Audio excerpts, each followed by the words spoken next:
மனசாட்சி உள்ள மக்களாட்சி.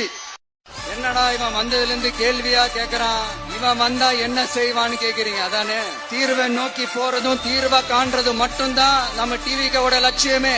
நம்மளோட தேர்தல் அறிக்கையில இதுக்கான விளக்கத்தை ரொம்ப தெளிவா சொல்லுவோம். ஆனா அதுக்கு முன்னாடி அதை செய்வோம் இதை செய்வோம் இந்த பொய்யான வாக்குறுதிகள்லாம் எப்பவுமே கொடுக்க மாட்டோம்.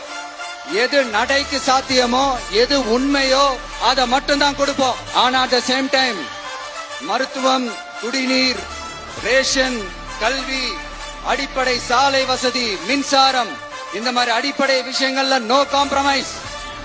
பெண்கள் பாதுகாப்புல சட்டம் ஒழுங்கு பாதுகாக்கிறதுல நோ காம்ப்ரமைஸ். சிம்பிளா நம்மளுடைய விஷன் என்னன்னு சொல்லணும்னா, ஏழ்மை வறுமை இல்லாத தமிழகம், குடும்ப ஆதிக்கம் இல்லாத தமிழகம், ஊழல் இல்லாத தமிழகம், உண்மையான மக்களாட்சி, மனசாட்சி உள்ள மக்களாட்சி.